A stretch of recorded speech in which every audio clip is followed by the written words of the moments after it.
Unidad Didáctica 3. Sanabria y la Carballeda.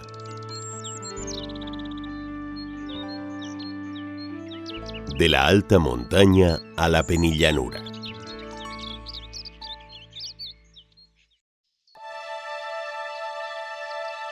Amanecer en la Sierra de la Culebra.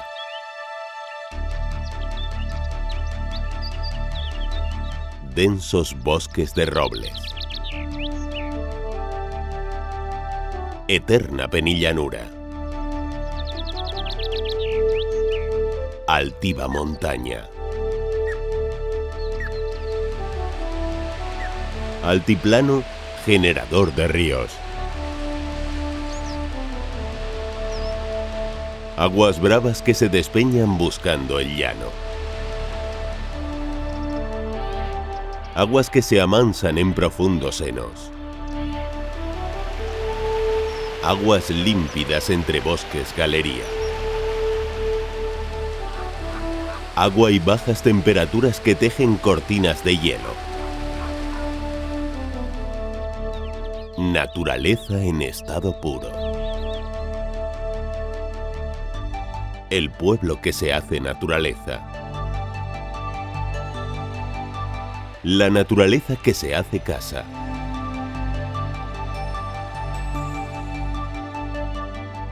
Casas sencillas de gente curtida por el trabajo en el campo y el frío invernal.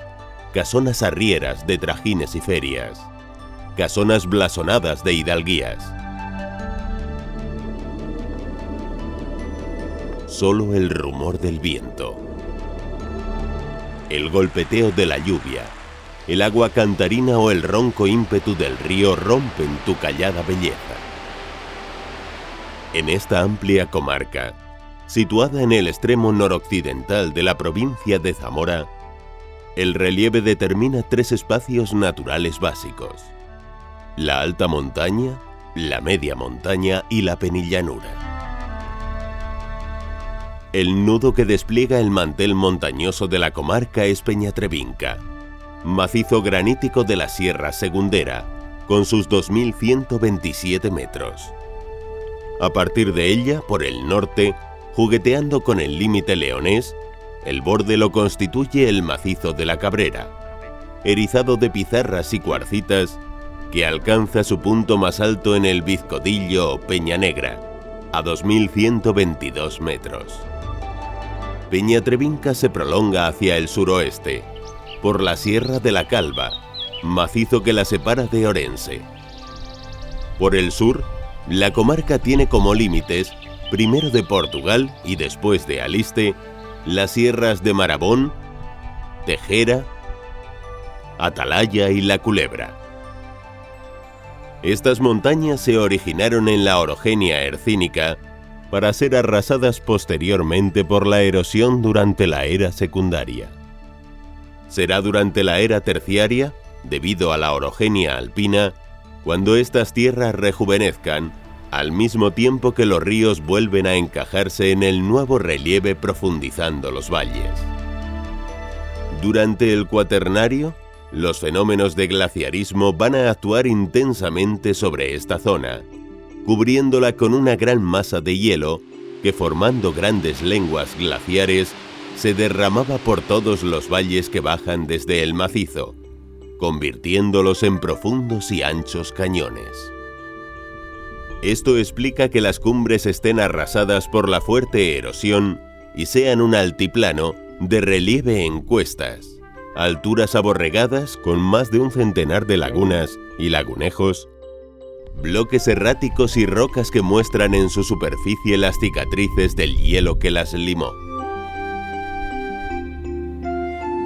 Es el lugar en el que nacen los ríos Tera, Vivei, Cárdena y Segundera, cuyas cantarinas aguas pronto son calladas por sucesivas presas para la producción hidroeléctrica.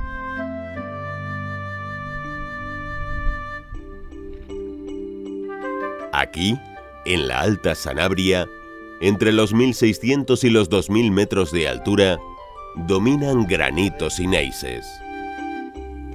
Matorrales de brezos, piornos y carquesas. y sobre todo, pastizales de cerbunos y festucas. Alimento preferido de las vacas y de los caballos que pastan en semilibertad durante la mayor parte del año, y de las ovejas alistanas que llegan tras largas jornadas por viejos cordeles y cañadas en busca de pastos frescos durante el verano, manteniendo la tradición trashumante. Pero este altiplano desarbolado por los vientos y los hielos tiene una gran vitalidad. Y así como siguen los procesos erosivos, también algunas lagunas se están rellenando de sedimentos y de musgo, dando lugar a turberas donde hoy saltan las livianas ranas de San Antonio. Estas turberas, que pueden alcanzar varios metros de espesor a pesar de su humilde aspecto cuando están secas, por una parte, son un libro que guarda en sus entrañas la historia de cientos de años del clima y la vegetación de estas montañas, y por otra, son esenciales para el mantenimiento de ríos y arroyos, pues retienen el agua como esponjas y van soltándola durante el verano. Ríos como el Tera, Segundera y Cárdena, que desde el altiplano se despeñan por la fuerte pendiente en espumosas cabriolas, soñando con el mar. Mar que primero se hace lago, el mayor lago glaciar de la península ibérica, con algo más de 3 kilómetros de longitud, 1,5 kilómetros de anchura y 50 metros de profundidad. Su origen está en la glaciación Gur, del Cuaternario. Cerca de Ribadelago se juntaban las lenguas glaciares del Tera, Segundera y Cárdena, que excavaron la cubeta que hoy es el lago de Sanabria, y depositaron los materiales que arrastraban en arcos morrénicos concéntricos que cerraron el valle del Tera originando el lago.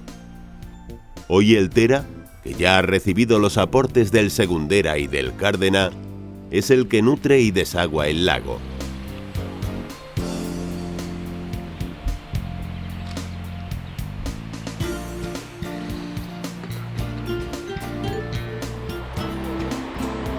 En esta precipitada caída desde los 1.600 metros a los 1.000, los brezales y pastizales han dejado paso a las superficies arboladas, primero de servales, que en contados lugares se abrazan a acebos formando bosquetes de entrañable simbiosis.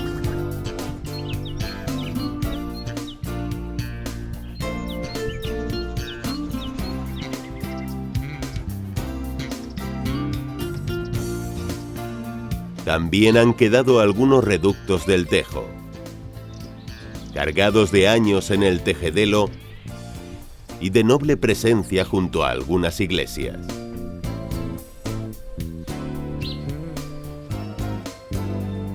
Pero la gran especie que domina el paisaje es el roble rebollo.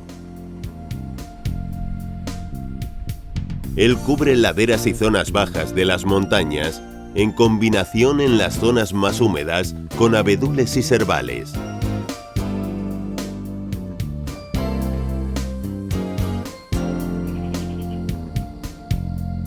Y en las proximidades de los pueblos con nogales y castaños, entre los que hay auténticos monumentos naturales por su antigüedad.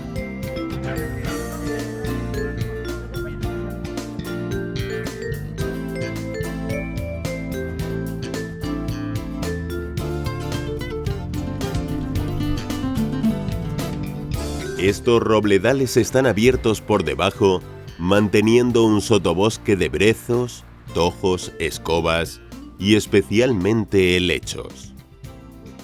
Es la vegetación escalonada en altura. Es la media montaña. En este ambiente boscoso, los lugareños han abierto claros creando praderas para su ganado, cercadas con lajas verticales de pizarra o con mampostería en seco rematada por otras lajas más planas en la parte superior. Son las cortinas o cortiñas, muchas veces cubiertas de zarzas y madreselvas.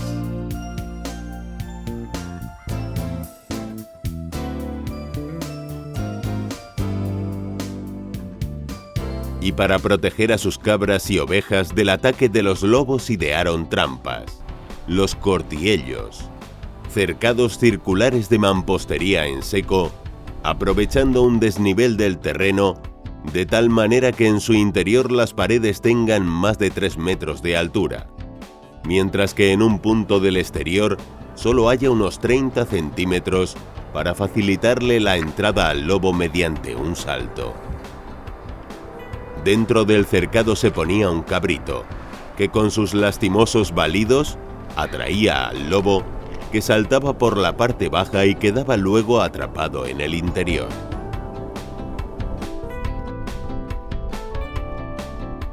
Esta vegetación y la abundancia de agua es consecuencia de un clima húmedo de montaña, con precipitaciones abundantes, inviernos largos, fríos y con nevadas, y veranos secos y suaves.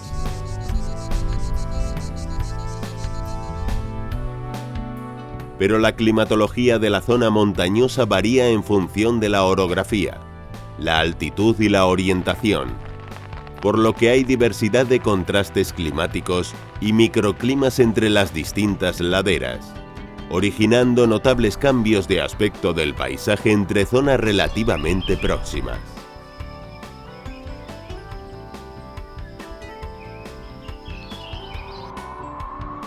Además, el tiempo en la alta montaña puede variar en cuestión de pocos momentos.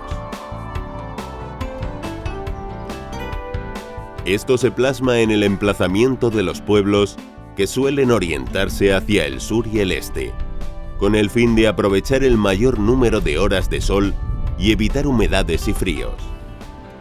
Además, procuran ocupar laderas o la base de las montañas, dejando la zona llana para los cultivos y pastizales. En general son pequeños, divididos en barrios y estos en manzanas. La escasez de espacio edificable genera calles en cuesta, estrechas y tortuosas, sin espacios comunes, por lo que los vecinos más próximos se reúnen en las rinconadas. En los valles con clima más benigno, algunas calles aparecen con emparrados, cuyo fruto se hará vino en rústicos lagares.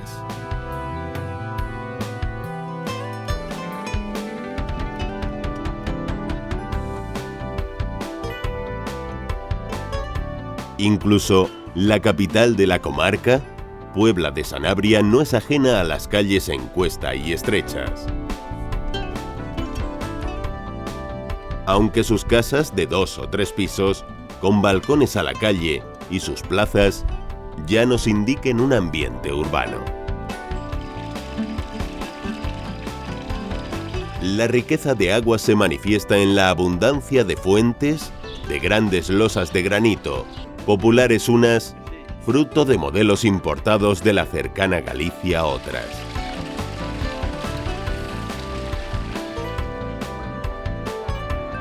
Lo mismo pasa con los cruceros, símbolo de una fe y manto protector de la comunidad. Desde una rústica cruz a la emocionada expresión artística, pasando por la expresiva devoción popular.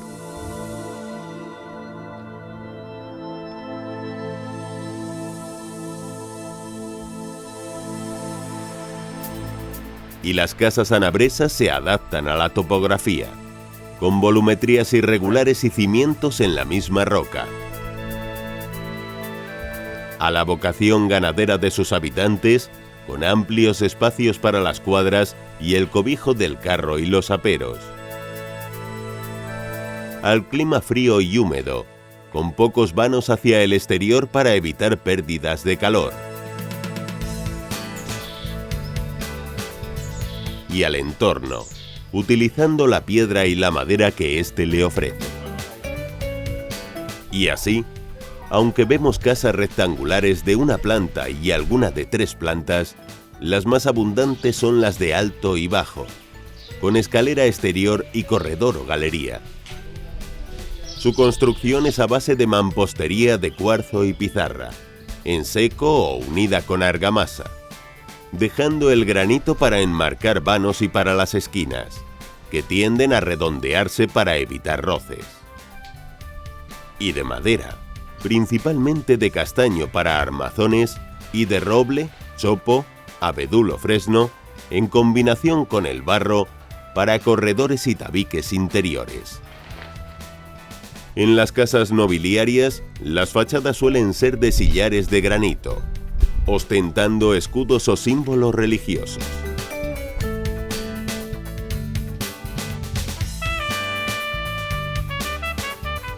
Las primitivas cubiertas eran vegetales, de paja de centeno, recogidas en haces llamados cuelmos, reforzadas en el cumbre con palos y piedra.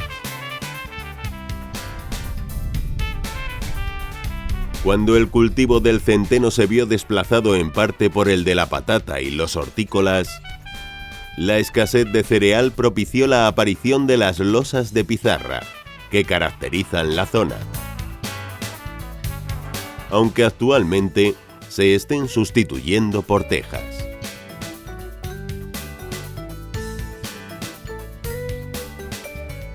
El vano principal es el de acceso a la cuadra, en la parte baja, resuelta con grandes jambas y dintel de granito, a menudo sujetos al muro por una pieza llamada pichón, y con ménsulas de hermosas molduras. En cambio, la puerta de entrada a la casa, en la parte alta, suele tener jambas y dintel de madera. Las ventanas, por el frío, fueron siempre muy pequeñas y rústicas.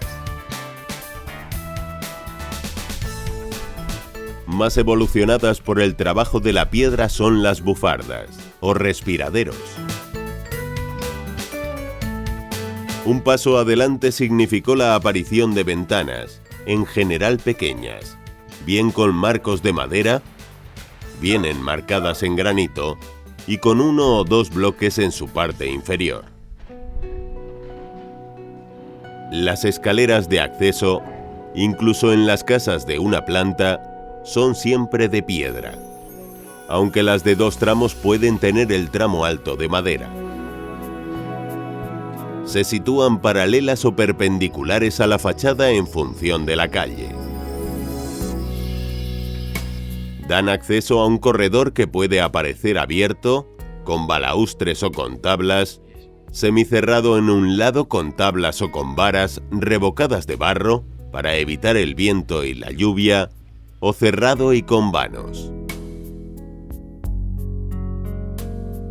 A veces se sitúa una puerta entre escalera y corredor, denominada canciella.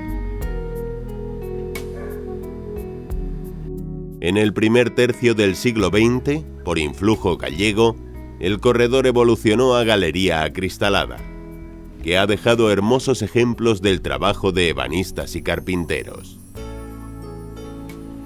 Estos son también los artífices de las cerraduras de madera, principalmente de cuadras, llamadas pechos.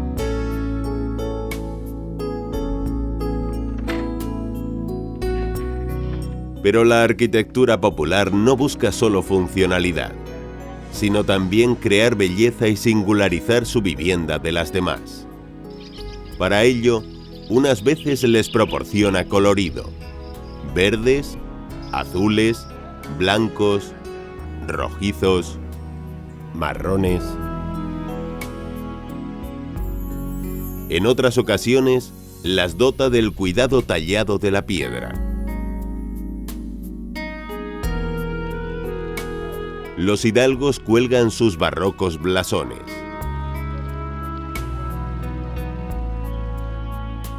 Los aldeanos tallan y pintan cruces o rosáceas, buscando protección para sus ganados y para ellos. Unos ponen motivos religiosos, otros su nombre y la fecha, buscando que perviva su obra y su nombre en el tiempo, eterno anhelo del hombre. Hay arte ingenuo y popular en motivos esgrafiados y auténticas obras de arte en arquitectura, producto de canteros importados.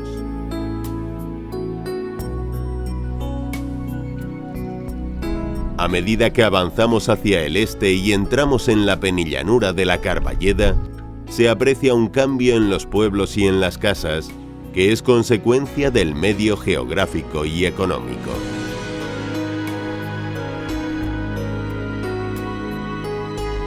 Tras la desenfrenada bajada de la alta montaña, los ríos empiezan a serenar su curso, ensanchan su cauce y se aprovechan por pequeños molinos harineros.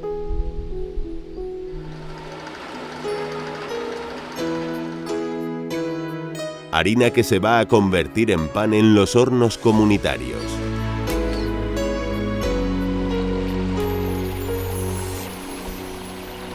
Y los ríos dibujan hermosos valles. De todos los ríos de la comarca, solo uno, el Vivey, no pertenece a la cuenca del Duero, sino a la del Miño, pues desagua en el Sil. Nace en Peñatrevinca, y sus aguas, de fina transparencia, son embalsadas en el embalse de Porto y en el de San Sebastián antes de penetrar definitivamente en Orense.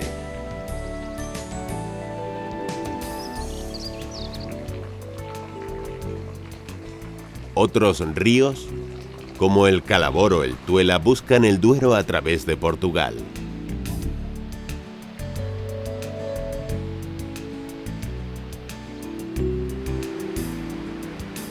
Pero los más son afluentes del Tera.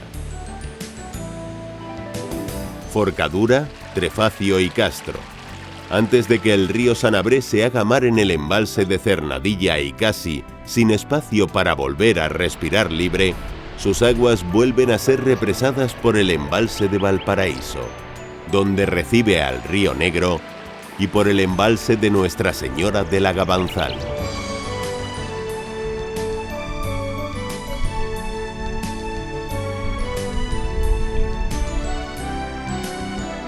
Embalses que dejan ver su descarnada muesca ocre frente a las aguas trucheras que corren libres entre el verdor de chopos, alisos, sauces, fresnos, abedules, zarzamoras y rosales silvestres, llegando a formar bosques galería, mientras los musgos tapizan las rocas.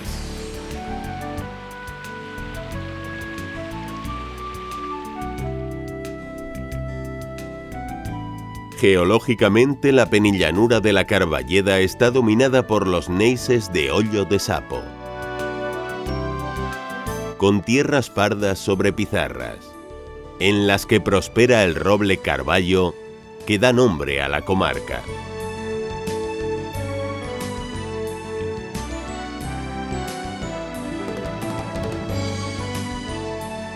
Esta comarca, de transición entre la montañosa Sanabria y la sedimentaria de los valles, está limitada al norte por la Sierra Cabrera y al sur por la Sierra de la Culebra, ambas dominadas por las plantaciones de pinares y, en menor medida, por los robles autóctonos. En este medio montuoso y boscoso vive la mayor concentración de corzos, ciervos, jabalíes y lobos de la provincia.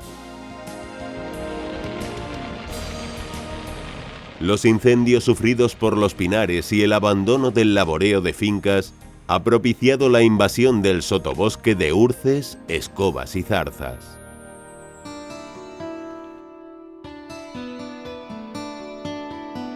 El clima de la zona se ha continentalizado, con inviernos largos y fríos y veranos cortos y calurosos.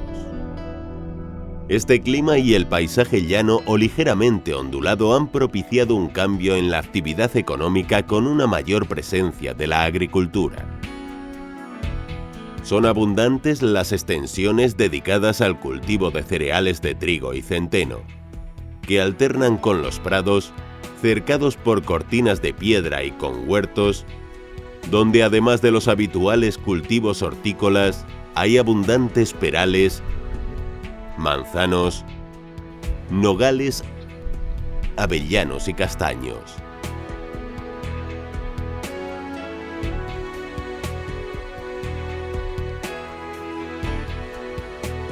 La ganadería representada en la comarca es principalmente vacuna y lanar. Y para cobijar y proteger a las ovejas del ataque del lobo se crearon los corrales, recintos circulares de mampostería en seco y con cubierta de urces que apoyan en pies derechos de madera.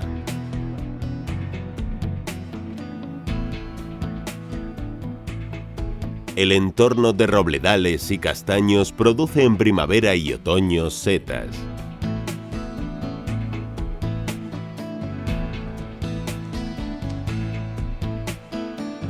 Principalmente boletus, cuya recolección complementa la economía familiar.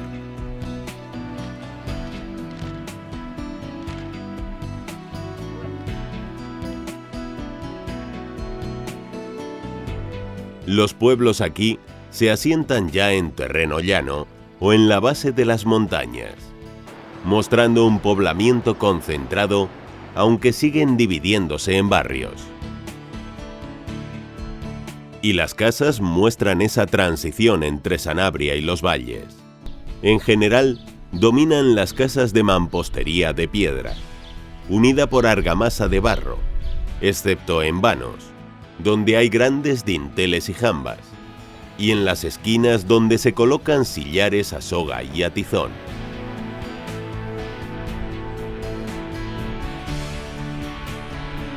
Más hacia el este se empieza a emplear el adobe y el tapial. Las cubiertas son de pizarra en la parte más occidental y de teja en la más oriental. Como chimeneas aparecen las formadas por doble o triple superposición de troncos de pirámides con remates de pizarra o la evolucionada candonga, dotada de una veleta, que gira movida por el viento y evita el humo en el interior de la cocina. Para evitar el frío y no tener que abrir completamente las puertas se han hecho en ellas, e incluso en ventanas, mirillas de hermosa factura. Las casas son de 2 pisos, evolucionando desde las de escalera exterior hacia el oeste a las de escalera interior en el este.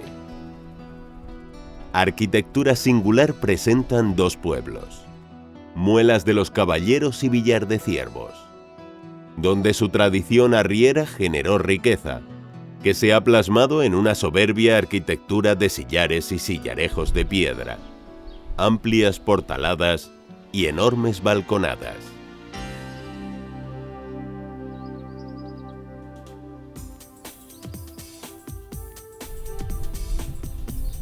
Por tanto, decir Sanabria y Carballeda no solo es hablar de su legendario lago, de sus altas montañas, de su turismo de verano. Es decir, también verdor, bosques de robles y pinares inmensos, castaños centenarios, multitud de especies vegetales y florales,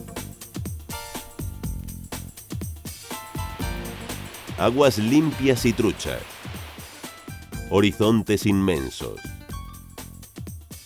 berrea, lobos,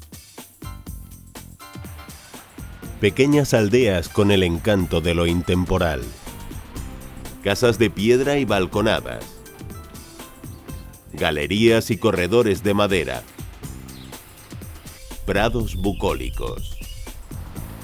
Y también hablar de inviernos blancos, de primaveras moradas y amarillas, de otoños amarillos y rojizos, del verdor y azul del verano.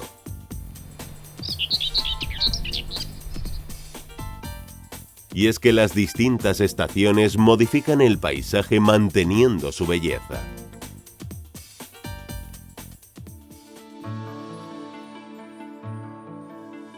Desgraciadamente, esta singular comarca está amenazada por varios peligros. El principal, los repetidos fuegos devastadores, que han convertido sierras antes arboladas en estériles montones rocosos y bosques montuosos en monte bajo, en el que las escorrentías peinan sus laderas.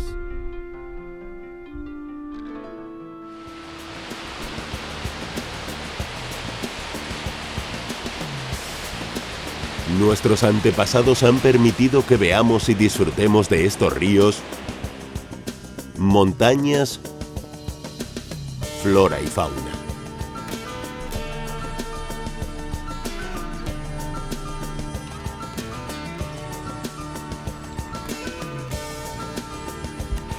Ahora nos toca protegerlo a nosotros.